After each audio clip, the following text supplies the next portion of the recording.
Hello, everybody. We're just going to wait a few more minutes to make sure that everybody gets on, and then we should start around 2:05 or so. We just want to make sure that everybody has time to find the link and log on. So be patient for a few minutes. We're really excited to have all you pre-fresh here.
Hi, everybody, and welcome. I'm so glad you guys are here. My name is Galadriel, and I am co-president of MSC, which is one of the organs underneath the IRC.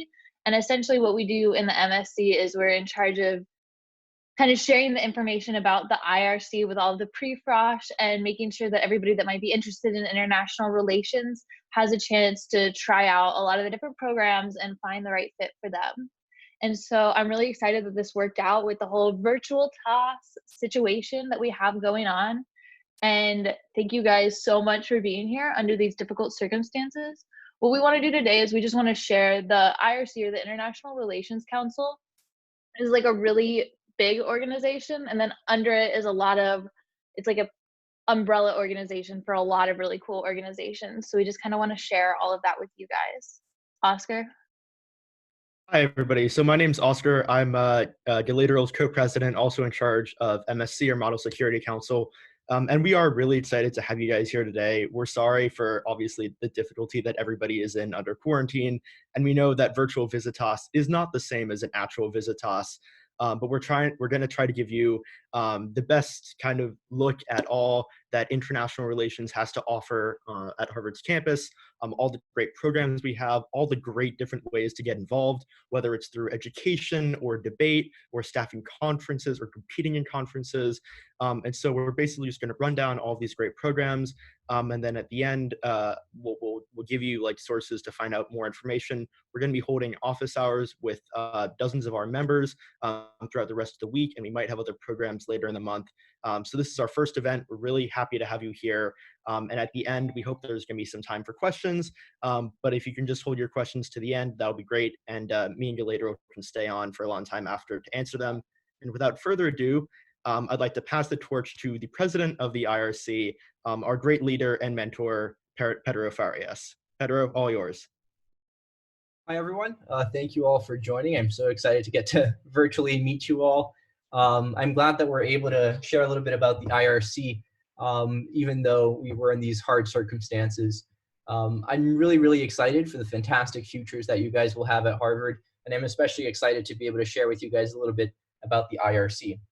So just so you guys are able to understand a little bit more about this organization, we're essentially, we are the largest student organization at Harvard. And within the IRC, the International Relations Council, we have a ton of other programs. So in particular, we have 6 core programs from which you'll be hearing about today. Then we have that 7th program called MSC that Galadriel and Oscar lead. And that program is really focused on ensuring you guys have the best experience within the IRC. So before you hear from all the different programs and all the different opportunities within the IRC, I wanted to stress 3 key things. The first, as I mentioned, is the size of the IRC. The second is just the breadth of opportunities within this organization. And the third is, of course, our incredible community. So to start off, the IRC actually is Harvard's largest student-run organization, as I mentioned. And just to give you a sense of that scale, we have about 800 members. The class of 2024 is about 1,650 people. So the IRC is basically half of that class in terms of size. And then we also impact over 8,000 students in high school and in college around the world. And I'll talk a little bit about all the different countries in which the IRC operates soon. Which brings me to my second point, which is just the amount of incredible opportunities that you'll face and be offered here in the IRC. And what I want to emphasize as well is that these opportunities span well beyond the scope of international relations itself, right? So you might think, oh, IRC, International Relations Council, even if you're not really into international relations, like what is there for me? And to that, I would say we actually, because we are a corporation, like we are literally a company that is independent from Harvard, we are our own nonprofit, which has the same status essentially as Harvard University has. There's a bunch of different work that is not necessarily IR related as well. So obviously we have the more IR tailored sort of thing. So you can write for our magazine, the HIR. You can participate in any of our MUN programs, Model United Nations programs. So we have a high school conference, HMUN, a college conference, HNMUN, and then our traveling team, ICMUN. You can teach international relations through our program, HPI, and you can, of course, debate international relations on campus through our program, IROC, but you can do so much more, right? So we have opportunities in finance, in sales and marketing, administration, and essentially work that's very similar to management consulting as well. And we also have these opportunities throughout the world. So I believe we're in 9 countries. Hopefully I'll be able to remember them all. But we are in the US. Each year we're in a different country in Latin America, in China, Dubai, India, Indonesia, Philippines, Singapore, and Vietnam. So we do have opportunities really across the globe.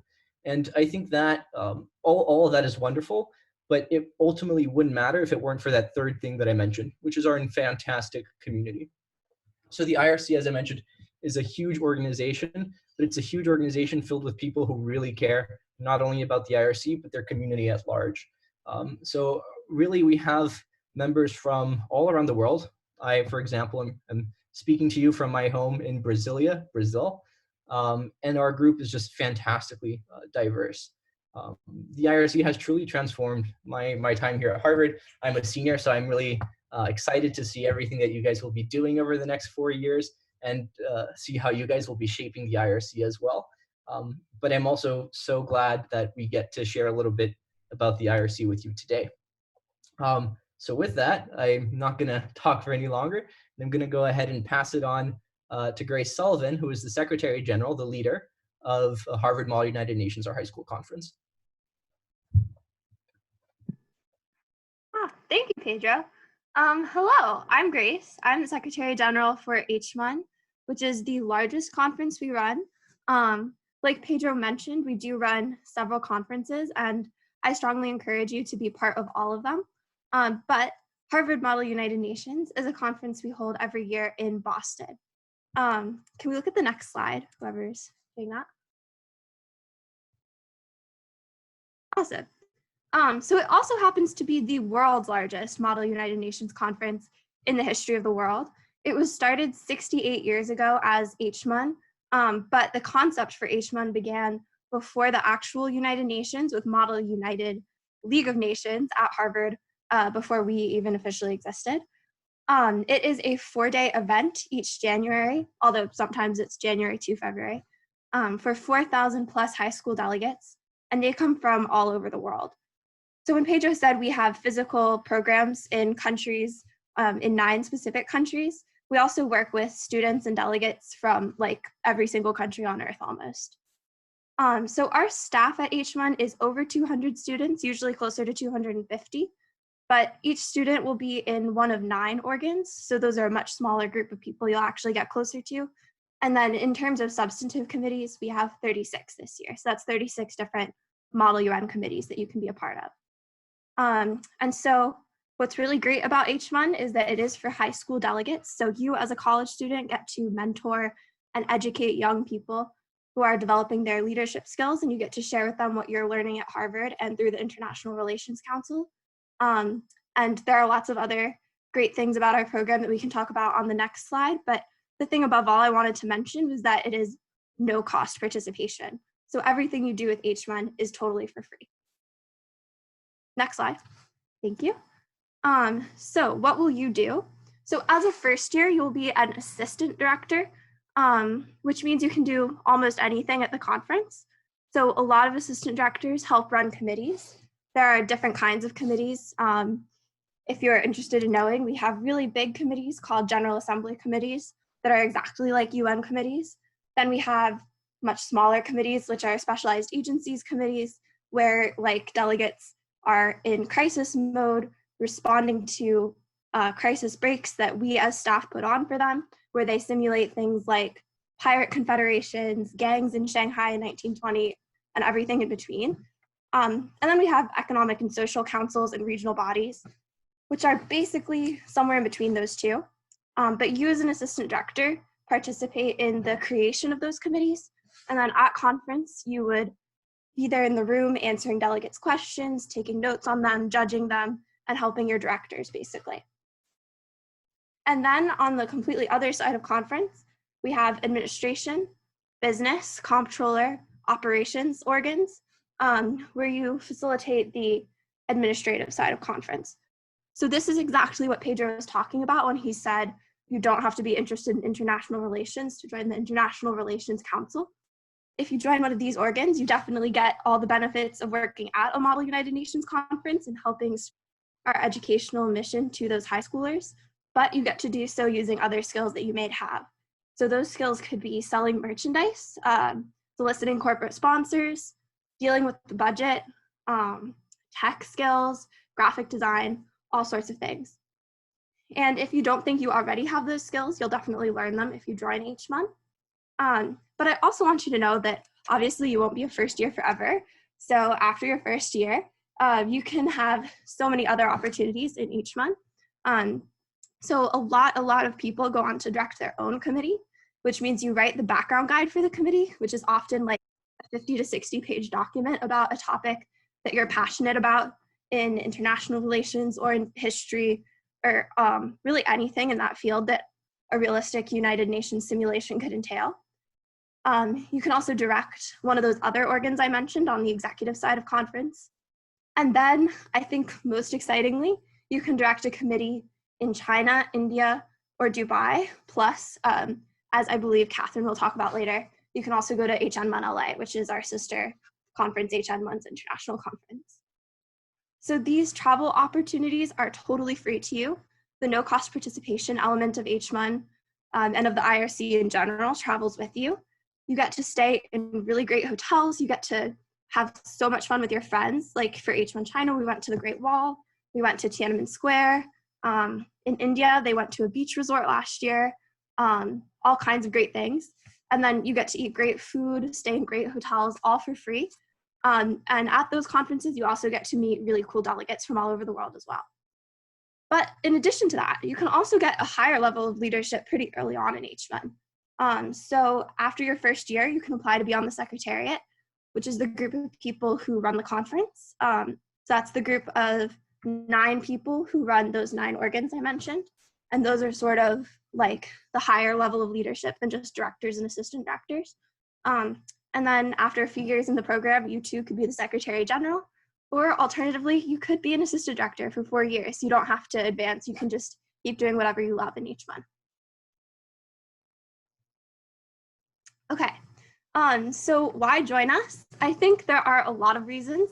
One that I feel particularly passionate about is the fact that you get a huge community that you can in general be a part of, but with lots of smaller enclaves. So like I said, usually 250 plus fellow staff members you could meet, but you will personally definitely get to know whoever you're on a committee staff with, whoever you're working with in one of those executive organs like administration or business. That's usually a group of 10 or fewer people, honestly. So you will get like close friendships, but also this huge community that you can also engage with. I have to admit, I've met a lot of my best friends and roommates in Model UN, but also mentors. So a lot of Harvard programs, you'll just be hanging out with first years, but the second you join H1, you'll be in a group with people from all years. So you'll immediately be connecting with juniors, seniors, who can really help guide you through your Harvard experience. We have a very diverse social calendar with H1. So we have very classic parties, but like we also fund you to have meals in the square with your 4 other committee members. So that's a great opportunity to have a lot of different kinds of social experiences. Like I said, no cost participation. H1 is a great way to get in to the wider IRC community as well. As you'll see, a lot of us do multiple programs, so you can also definitely do that as well. Lots of different educational opportunities beyond just Model UN, and all those free travel opportunities will be open to you, not your first year, but by the end of your freshman year, you can apply to those travel opportunities and start traveling your sophomore year. And then every year you get to stay in the Boston Sheraton and Marriott, which are really nice luxury hotels in the Prudential Center in Boston. So you can hang out and have a great weekend hanging out with us there. And then finally, I think H1 is a club that really matters for people outside of the organization. So you will have an impact on whatever number of those 4,000 plus delegates you directly works with, and you get to continue making this experience possible for generations to come. And if any of you did H1 in high school or something similar, I think you know how much that means to delegates who are in high school. So yeah, I think that's it for me. My last slide just says questions, and those are my contact information. So if you want to hear more about H1 or just have somebody to talk to about Harvard in general, I am here. You can email those emails.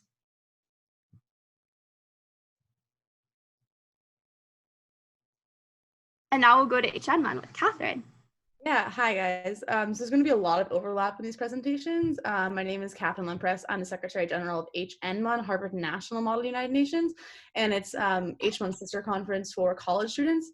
So you'll find there's a lot of overlap here. They're very similar, and the vast majority of our staffs do staff both, especially for first years. It's not that big of a commitment to staff both, and we highly encourage you to do so. So next slide. So what is HN1? Again, it's a 4-day Model United Nations simulation each February for about 3,000 college students from over 90 countries. And we are the country's oldest, largest, and most prestigious collegiate Model UN conference. The New York Times called us the Super Bowl of MUN, which is really fun. And Best Delegate ranks all of the Model UN conferences for college students in the country, and we are the only conference in the top tier. So when I say we are the top tier conference, that's very literal, which is a lot of fun. So there are very high expectations when people come to our conference, and we like to deliver like a very high quality, highly competitive product. And as Grace said, there's like a great social community of over 200 students, just about 220 divided into 8 functional organs, and just like a really fun, really inspiring place to spend some of your time at Harvard. Next slide. Yeah, so to go over this a little more in depth maybe than Grace did, again, it's very similar to H1 and the vast majority of people do both. For first years, you're going to be an assistant director. You could be with director general, so that handles hotel liaison, security, charity speakers, administration that handles registration, delegate services, lots of spreadsheets, business, that's merchandise, sponsorships, and social events like parties for our staff, finance, which lovely Galadriel runs for us, accounting, payments, reimbursements, so if you're into that sort of thing, operations, that's our social media, design, video and photo, and logistics, and then finally we have 3 substantive organs, as Grace mentioned. Our general assemblies are the largest on the circuit, so to call it. So the circuit is all the different collegiate Model UN conferences, and ours have the most realistic simulations for the GA, so we have full 300 person GAs. And then we have the Economics and Social Council and regional bodies. So that's some really interesting and innovative committees like the Arctic Council or the Commission on the Status of Women. So that's a lot of fun. And then specialized agencies, which is what I did. Those are our really small crisis committees. They're really, really competitive and a lot of fun. And as Grace said, after being an assistant director, you can apply to direct in any organ. In general, most people will be an assistant director at both H1 and HN1, and then will direct at both, one substantively, so running their own committee, and one executively. So for example, I directed in the specialized agencies as a sophomore at HN1, and I also directed business at H1. Next slide. Yeah, so why join HN1? To join the HN1 family. I know it sounds cliched and we talk about it a lot, but it really is a great tight-knit social community within the conference, but also, as Grace mentioned, within your committee or organ. As a freshman, I really appreciated the IRC in general, but also HN1 for the access to upperclassmen. So if you're working on a committee, for example, you'll be working very closely with your committee director or a crisis director or a moderator, all of whom are upperclassmen who can really like guide you through Harvard, and I really, really appreciated that. But also more generally, you get to help facilitate some of the world's highest level debate on important international issues. So people really, really care about the issues that they're debating. So we, for example, have a lot of delegates come from Venezuela and from Latin America. And if they win an award at our closing ceremonies, they will literally be in tears. It will make the national Venezuelan news when one of our delegations wins an award. Because people deeply, deeply care about this conference. For some people, this is the only Model UN conference they go to all year or all 4 years in college. So it's hard to overstate how much importance can be put on this. And it's just really nice just to meet people from all over the world who are so passionate about international issues. Free hotel rooms, food, and merchandise, amongst other perks, is always nice. So we're in the Boston Park Plaza, or the BPP, which is this beautiful, lavish hotel, and you get to stay there for free for 4 days. And as Grace mentioned, you have access to international opportunities like HN1 Latin America, H1 China, Dubai, and India. So I directed at China last year, and I was going to do it this year, but unfortunately it was canceled due to COVID. But I had an absolutely amazing time in China last year, and I think our international opportunities are a lot of fun and a great way at absolutely zero cost to see the world. And then, yeah, if you'd want to contact me about anything about HN1 or anything about Harvard at all, I'm involved with so many Model UN programs. Feel free to email info@hnone.org or section@hnone.org. And then, yeah, I'll pass it off to Isimon. Yeah, so I'm Pablo Martinez. I'm one of the head delegates for Isimon. So you can see our names up there. We have Delaney, Uzman, Angel, and me. And so Isimon is our competitive travel team. Could we go to the next slide, please? Yeah. So the question, what is Isimon, is probably better answered by what Isimon isn't. Isimon is extremely expansive. It encompasses a lot of sort of social communities, and you can make really great friends here throughout all of the IRC through Isimon. But in addition to that, we also have a great emphasis on Model UN itself. I will assume that everyone here has somewhat of a passing familiarity with MUN at the very least. If not, they have participated in high school. But a brief rundown would be that MUN is essentially LARPing in suits. You're taking on the role of a country or a particular person and then representing their interests within a committee that will frequently last 4 days. And as part of those travel opportunities, we will go to some amazing cities across the US. We go to Los Angeles, we go to San Francisco, New York. And it's really just a great opportunity to not only get to know people, but also be able to travel across the US and sharpen your debate skills. So I've mentioned that vibrant social community, and I really like to emphasize that portion of ICMUN.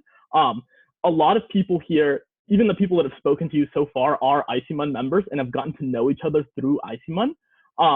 And really just the involvement you get by having the opportunity with weekly socials that range from your prototypical rager to chill hangout sessions. The fact that you get to meet people so frequently with these on-campus socials really fosters very close relations. But beyond that, the opportunity to travel and stay with people that you know on the team for 4 days in a hotel really brings people closer together. And I think you can talk to any person who's a member of ICMUN and it will recount tons of fun memories they've had while traveling with others and getting to know some of their closest friends. Of course, you can also polish your public speaking and negotiation skills. Thanks to ICMUN, I have never been caught off guard in section, even if I have not done the readings.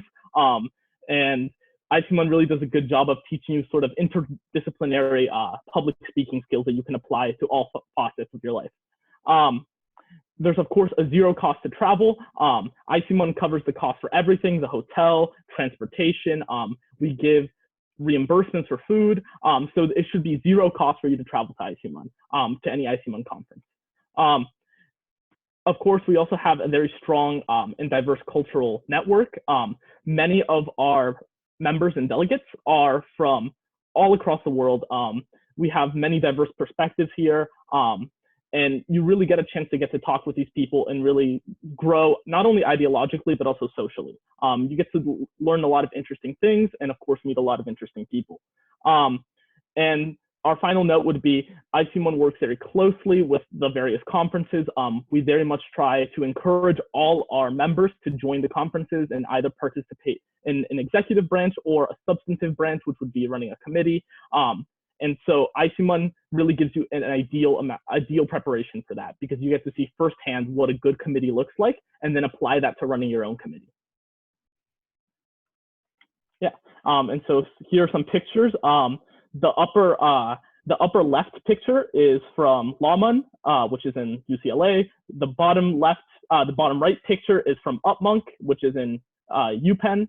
And then these two photos in the other corners are from our various socials. And if you look very closely, you can see a certain Mr. Oscar Berry in these photos. Yeah. And of course, you feel free to email us if you have any questions. I'll be sticking around near the end to answer any questions as well.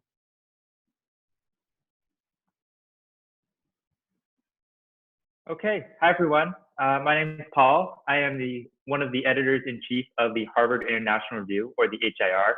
I know you guys will have lots of acronyms thrown at you, but please bear with us. So first, a little bit about our publication. Next slide, please. Yeah, so we are a quarterly magazine that writes about topics on international relations. And we feature not just student voices, but also those of like leading scholars, policymakers, and political leaders all around the world. We've been writing since 1979, and we are the country's only barcoded college international relations magazine, which is super exciting. Here is a physical copy of our most recent edition, A Quiet Desperation. It's about modern agriculture and rural life. So next slide, please. So here's just a few facts about us. We have over 100,000 readers, actually approaching 200,000 now. We're published in 60 different countries, and we have an expansive distribution network. Again, we are the only barcoded magazine on campus across all of Harvard. And some of the people we've interviewed has been really, really exciting. So 43 presidents or prime ministers, 4 secretary generals of the United Nations, and 11 Nobel laureates. And that list is only increasing. In the last edition, we interviewed the vice president of Brazil, which is so cool. And then the edition before that, we interviewed the president of Ghana. And it's really Every place and every club will say that like community matters, but in the HIR communities, it's something that's real. People really get to know each other well, and I've met so many of my closest friends through the HIR. So just a few things on the ways to get involved. Everyone comes in and they're usually a staff writer. So that involves writing maybe 1 or 2 times a semester and submitting your articles for publication either in our print publication or on our website. Another way to be involved is on our business board. So we do a lot of distribution. We have tens of thousands of dollars in both expenses and inflows. So you manage royalty revenues. How do we ship magazines all over the world? We negotiate contracts for reprints. We collect royalty fees. We sell subscriptions. We sell ads. So there's a lot of good practice you can get if you're interested in business or economics. We also have a design team that lays out our beautiful print magazine. We also have a tech team that puts it up on our website, which I'll put in a link to in the chat below. But I just want to stress that there's a lot of different ways to be involved in the HIR, and it's something that I've really enjoyed, and I hope that all of you would consider joining it as well. The last thing is we have a few photos there of our community. We have lots and lots of socials every week. We have weekly meetings to go over articles, and you can see that we have initiation, we have a holiday party, and just lots of chill hangouts as well. So thank you guys all so much, and I'll send a link to the HIR in the chat below, and we hope to see you guys on campus in the fall. Hi, everyone. My name is Barnett, and I'm one of the co-directors for the Harvard Program for International Education. And I think my co-director, Justin, is also here. Yeah, right here. Hi, Justin. All right, so welcome to the class of 2024. I think we can go to the next slide. One more slide down. Yeah, so we just wanted to kind of talk about give you a sense of who HPI is, like what we do, what makes us special, and then what being a tutor kind of looks like. So in terms of who we are, our mission is to teach high school students in the Boston area about the importance of IR and current events. So the work we do is really grounded in the Boston community. And ultimately, our goal is to help the students we teach develop the tools to analyze issues around the world and become engaged citizens in their communities and in the world. And in our teaching, we really emphasize drawing connections between students, their communities, and the rest of the world, really with the goal of helping students understand how issues around the world connect with their own life. So next slide. So what makes HPI unique? I think there are 3 things I'd like to point out. So first, all of our curriculum we write on our own. Every semester we start anew. Second, we really emphasize teaching. We develop our curriculum together, but then it's really up to you how you run your lessons and how you engage with your classroom. And finally, it gives you a chance to travel around the Boston area on our dime. So again, just to emphasize, this is there's no cost of participation. And I think like you'll hear a lot of people talking in the future about escaping the Harvard bubble, quote unquote. And I really think there's no better way to do that than really engaging with students in the Boston area. Next slide. I completely agree with Barnett. So I've been involved with HPI for 3 years, starting in my freshman year. And having the opportunity to go into a Boston school once a week for 7 weeks and be able to get out of the Harvard bubble is really something that not a lot of students have. And it's something that I really enjoy doing because I think it keeps me grounded. And I really enjoy interacting with the high school students that I've taught. I keep in touch with many of them. And actually, one of the students that I taught in my freshman year was a freshman last year at Harvard. And that was a really great experience reconnecting with him. So teaching with HPI, we try to make the process as easy as possible. So we recruit tutors in the fall and sometimes in the spring as well. And we have a policy that anybody who wants to be involved with HPI can be involved in HPI. And so if you sign up to be a tutor, you typically will be paired with another tutor and be assigned to a class based on your availability. And after you're paired with another tutor, we have tutor trainings where you'll receive training from the Derek Bach Center, which is a center at Harvard dedicated to teaching and learning, and where also all of the teaching assistants are trained. And we also have trainings with our faculty sponsor, Kamer Seth, who is the professor of an extremely famous education gen ed class at Harvard.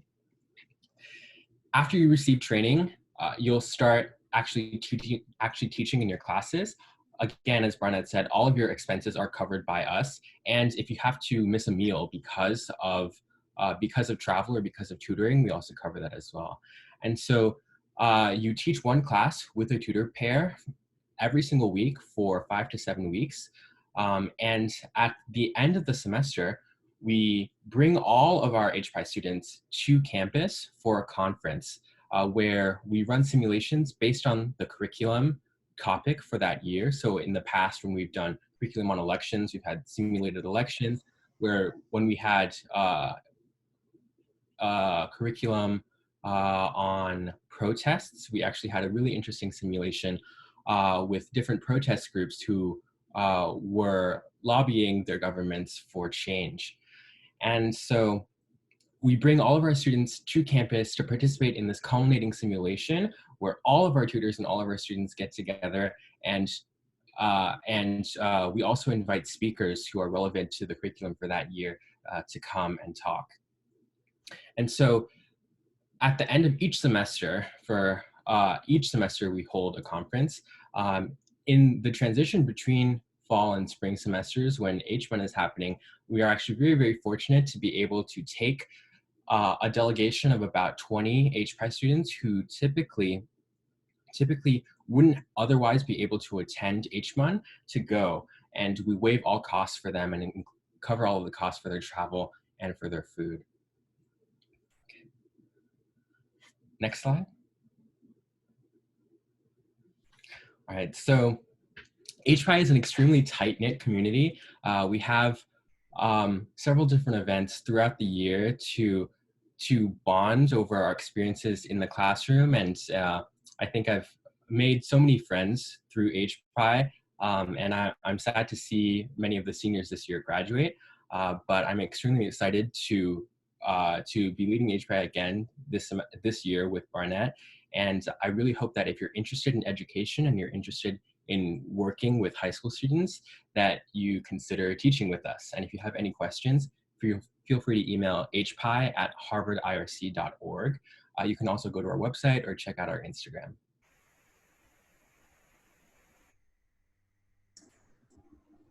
Hello, everyone. Can they see my screen? Cool.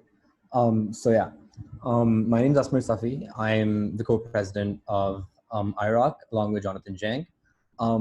We're a small debate group based on campus that holds discussions with a lot of people who are experts in their field regarding issues of international relations on campus. But the idea behind our sort of initiative is to essentially head away from basic MUN simulation based sort of initiatives, but also focus towards genuine sort of the real world issues and humans across the world, and basically be able to talk about them in a very, very small scale setting. And so essentially we are able to connect a lot of different people, a lot of different sort of academics, experts to come in together and talk to us regarding issues of international relations. So we're jointly supported by the Weatherhead Center for International Affairs as well as the IRC. The Weatherhead Center is basically the government department center on comparative politics and international affairs. And the reason why this is so important is because every single year, we basically get a ton of fellows, researchers, academics, people who are ambassadors to come in and join the Weatherhead Center for International Affairs and basically tell us about their expertise, tell us about their insights about international affairs, as well as their experiences. And I'm going to tell you why that's important for us further down in the slides. But we hold bi-weekly events and have a variety of different programs. And we plan to expand further this year, holding collaborations with different cultural organizations and other political organizations on campus. So what exactly are the IROC programs? Can you go to the next slide, please? Yeah. So essentially, we have four major programs operating within the IROC program section. The first are explainers. So explainers essentially try to encapsulate the IROC ideology of maintaining authenticity, objectivity, and independence. So what do I mean by all of those three things? In terms of authenticity, what we're trying to achieve is get people who are from particular regions of the world, either experts or students at Harvard. So if any of you are international students at Harvard right now, you have the ability to be able to come in and talk about issues that you yourself are passionate about and present to a bunch of people about them. And so we achieve that through having people that are from those regions in the world. The second thing is objectivity, right? So we try to get people who can talk to us about issues of the world from a neutral perspective, or at least give us two different perspectives about the same issue. A lot of disputes, a lot of conflicts across the world have so many, varying different perspectives that we just don't hear about. And so we try to get all of those views on board. And in terms of independence, what we mean is that we're giving you control on how you want to design a lot of events. So a lot of explainers, for example, can feature, people who are joining us through video call, people who are ambassadors or UN-led sort of like individuals who represent their countries at the UN. So all of these people are very, very important to how we design explainers. We have dinner discussions where we can meet literally any expert or any academic present at the Harvard campus over dinner. We are the ones that fund that. We normally lottery spots for around 15, 20 people. And if you get into that lottery, you can be able to join us over dinner, that particular person. We have a dialogue series that basically tries to mitigate hostile discussions about certain conflicts across the world. So for example, we had a dialogue about the conflict within India and Pakistan in February 2019, and essentially try to discuss how we can reach more peaceful solutions between students from those countries at Harvard. And lastly, we're trying to plan teach-ins this year. So we're trying to have two teach-ins, which are basically explainers, but on steroids, one in the fall semester and one in the spring semester. We're trying to partner with regional organizations to come in and basically talk about issues of international conflict that are particular to their regions and basically get experts from those countries to join us over either video call or in presence. Can we move to the next slide, please?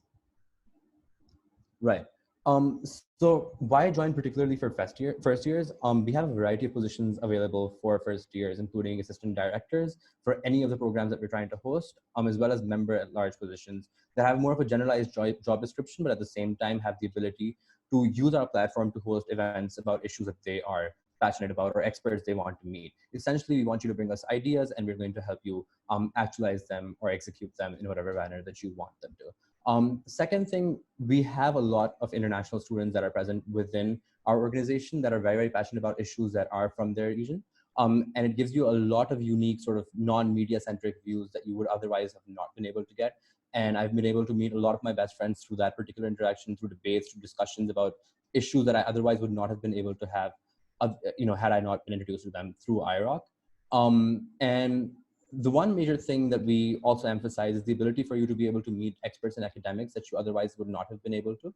And the reason why that's so important is that it helps you a lot in terms of like networking, in terms of building contacts, in terms of securing things like, for example, research assistantship positions, and just like building genuine good relationships with a lot of different people at Harvard. And so in that regard, I think IROC has been particularly instrumental to so many people that have been part of that family for the longest time. And lastly, we give you a ton of free food. We have a tight-knit community of individuals that are just passionate about IR issues. And that's something that we've always prided ourselves over. Yeah, next slide, please. So these are just some of the events that we held last year. We had dinner discussions with the former Vice President of Panama in the Square, Justin Lin, Chief Economist at the World Bank formerly, explainers on so many issues, the situation in Kashmir, the Uyghur Muslim community in China, tensions between South Korea and Japan. We had one on the Hong Kong protest where we had 3 students who had been part of the protests come in and talk to us about the issue, who had their friends detained back in Hong Kong, essentially. And we also had a dialogue discussion on tensions, as I said before, between India and Pakistan in February 2019, hosted by students from the 2 countries. So essentially, instead of just being an organization that hosts events and discussions, we are also giving you the platform and help you design events in the way that you want to and be able to execute them without any cost on your end. So yeah, that's IROC. If you have any questions, I'll be dropping my email address in the chat below. And yeah, feel free to contact. Great. So I know that we threw a lot of information at you, but you will obviously be able to have this presentation as we sent the link through the chat. And also keep in mind that this session is being recorded So if you ever want to rewatch it, see how to contact us, feel free. Before I pass it over to Galadriel and Oscar, who'll be conducting any questions that you guys have as well, I just wanted to again say it's a lot of information. It's overwhelming, but you can definitely be involved in one program within the IRC. You can be involved in all programs within the IRC, and each of them is truly unique and offers a plethora of experiences.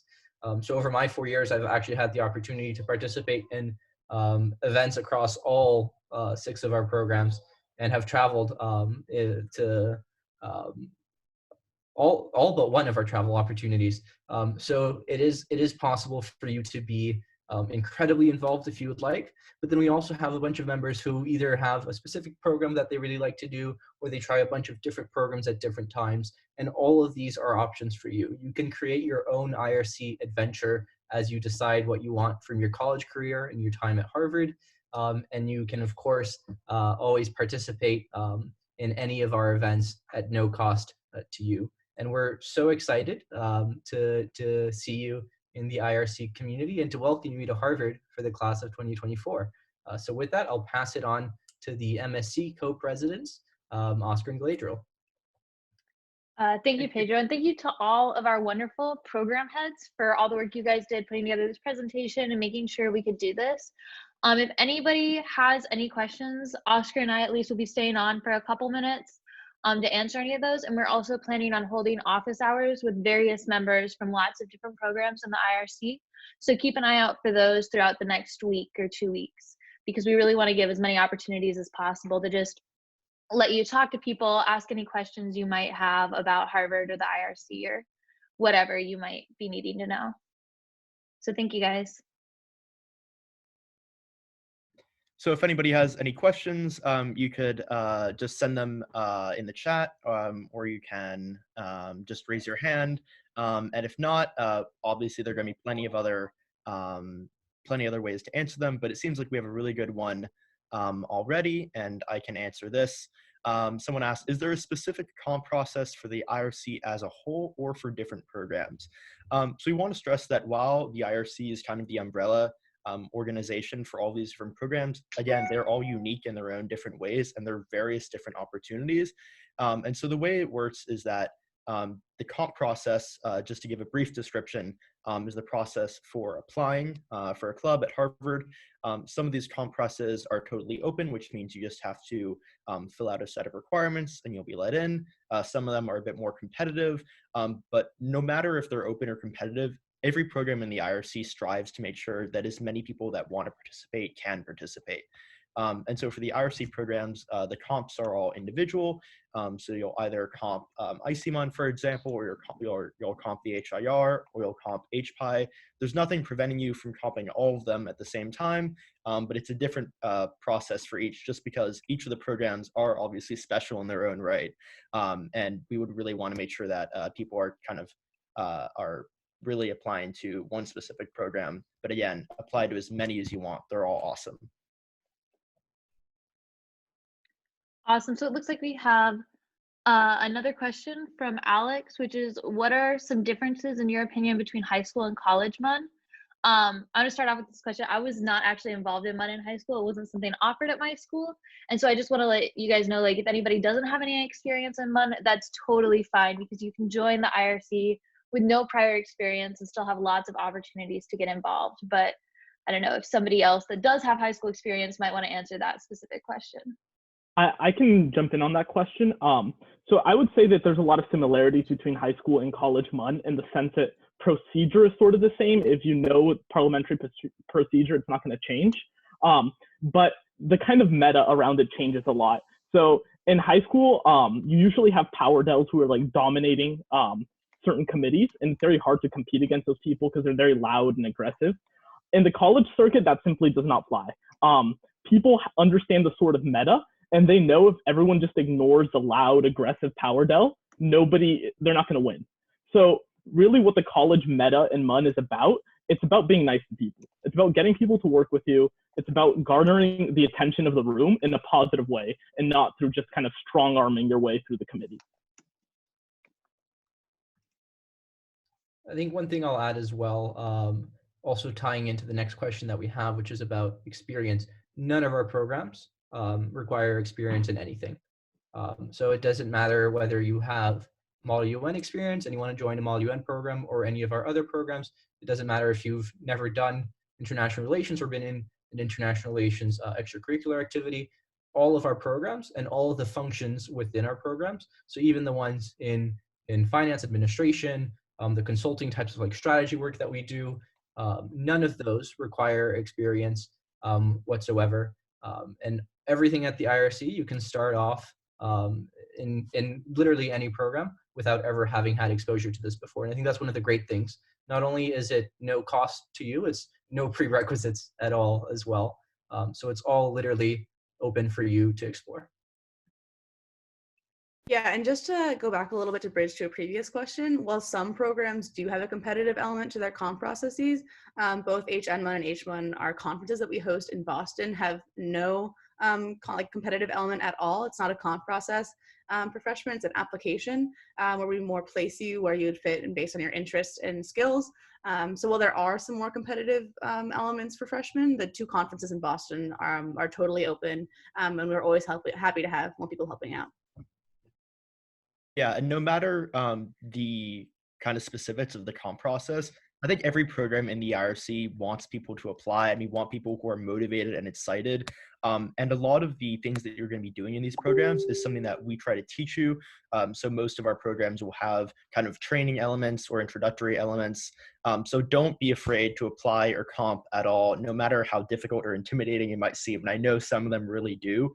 But all the programs here are great. You can like jump right in the ocean, and we will make sure that not only do you succeed with our programs, but that you excel both in terms of the IRC and in terms of your personal interests.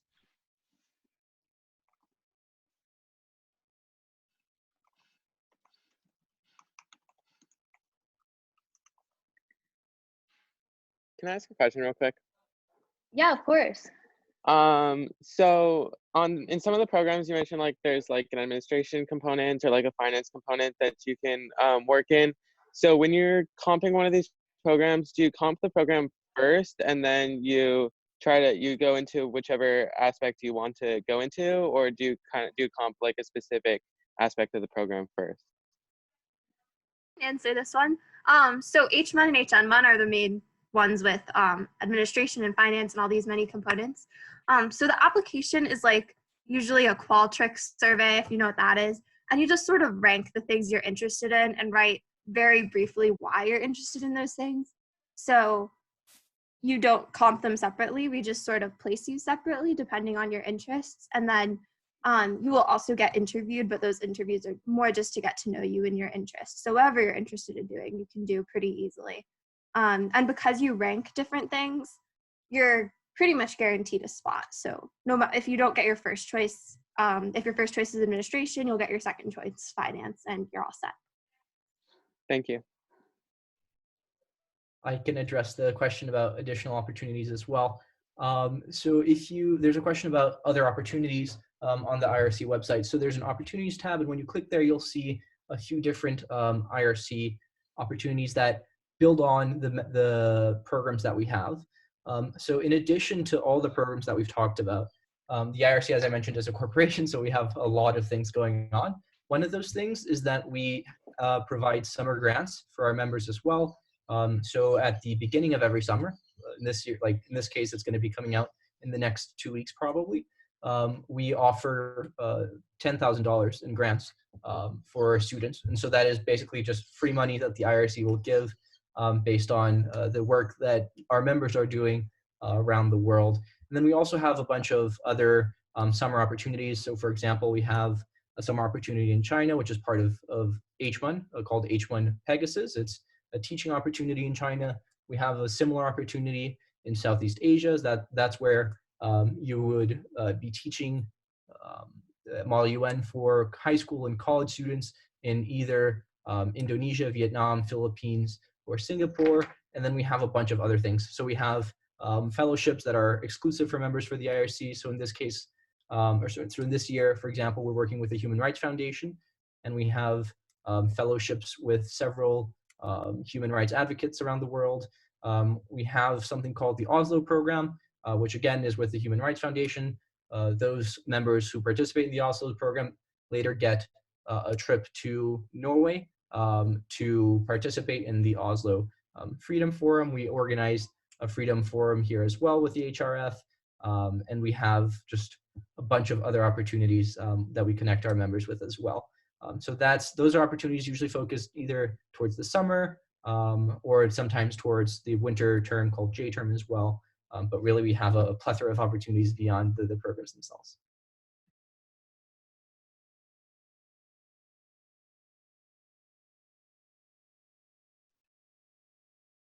Alrighty, I'm not seeing any more questions in the chat. And so if nobody has any other questions, we're going to go ahead and close out this call. But thank you guys so much for coming. And please feel free to reach out to any of the emails presented with any questions you might have, or keep an eye out for our office hours later for more kind of one-on-one sort of conversations about the IRC and Harvard in general. So thank you guys so much. Hi, everybody.